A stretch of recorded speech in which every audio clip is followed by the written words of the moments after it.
Exodus 14. Then the Lord spoke to Moses. He said, "Tell the people of Israel to turn back. Have them camp near Pi Hahiroth, between Migdol and the Red Sea. They must camp by the sea, right across from Baal Zephon. Pharaoh will think, 'The people of Israel are wandering around the land. They don't know which way to go. The desert is all around them.' I will make Pharaoh's heart stubborn. He will chase them, but I will gain glory for myself because of what will happen to Pharaoh and his whole army. And the Egyptians will know that I am the Lord." So the Israelites camped by the Red Sea. The king of Egypt was told that the people had gotten away. Then Pharaoh and his officials changed their minds about them. They said, "What have we done? We've let the people of Israel go. We've lost our slaves and all of the work they used to do for us." So he had his chariot made ready. He took his army with him. He took 600 of the best chariots in Egypt. He also took along all of the other chariots. Officers were in charge of all of them. The Lord made the heart of Pharaoh, the king of Egypt, stubborn, so he chased the Israelites who were marching out boldly. The Egyptians went after the Israelites. All of Pharaoh's horses and chariots and horsemen and troops went after them. They caught up with them as they camped by the sea.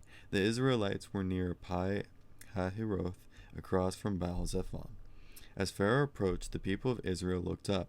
There were the Egyptians marching after them. The Israelites were terrified. They cried out to the Lord.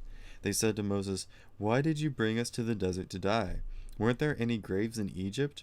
What have you done to us by bringing us out of Egypt? We told you in Egypt, 'Leave us alone, let us serve the Egyptians.' It would have been better for us to serve the Egyptians than to die here in the desert." Moses answered the people. He said, "Don't be afraid. Stand firm. You will see how the Lord will save you today.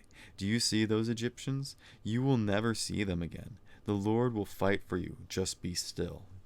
Then the Lord spoke to Moses. He said, "Why are you crying out to me? Tell the people of Israel to move on. Hold your wooden staff out. Reach your hand over the Red Sea to part the water. Then the people can go through the sea on dry ground. It will make the hearts of the Egyptians stubborn. They will go in after the Israelites. I will gain glory for myself because of what will happen to Pharaoh, his whole army, his chariots, and his horsemen. The Egyptians will know that I am the Lord. I will gain glory because of what will happen to all of them." The angel of God had been traveling in front of Israel's army. Now he moved back and went behind them. The pillar of cloud also moved away from in front of them. Now it stood behind them. It came between the armies of Egypt and Israel. All through the night the cloud brought darkness to one side and light to the other. Neither army went near the other all night long. Then Moses reached his hand out over the Red Sea. All that night the Lord pushed the sea back with a strong east wind. He turned the sea into dry land. The waters were parted. The people of Israel went through the sea on dry ground.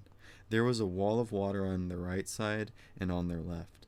The Egyptians chased after them. All of Pharaoh's horses and chariots and horsemen followed them into the sea.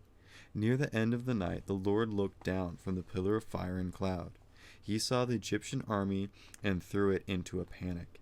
He kept their chariot wheels from turning freely. That made the chariots hard to drive. The Egyptians said, "Let's get away from the Israelites. The Lord is fighting for Israel against Egypt." Then the Lord spoke to Moses. He said, "Reach your hand out over the sea. The waters will flow back over the Egyptians and their chariots and horsemen." So Moses reached his hand out over the sea. At sunrise, the sea went back to its place. The Egyptians tried to run away from the sea, but the Lord swept them into it. The water flowed back and covered the chariots and horsemen. It covered the entire army of Pharaoh that had followed the people of Israel into the sea. Not one of the Egyptians was left. But the Israelites went through the sea on dry ground. There was a wall of water on their right side and on their left. That day the Lord saved Israel from the power of Egypt. Israel saw the Egyptians lying dead on the shore. The Israelites saw the great power the Lord had showed against the Egyptians. So they had respect for the Lord. They put their trust in him and in his servant Moses.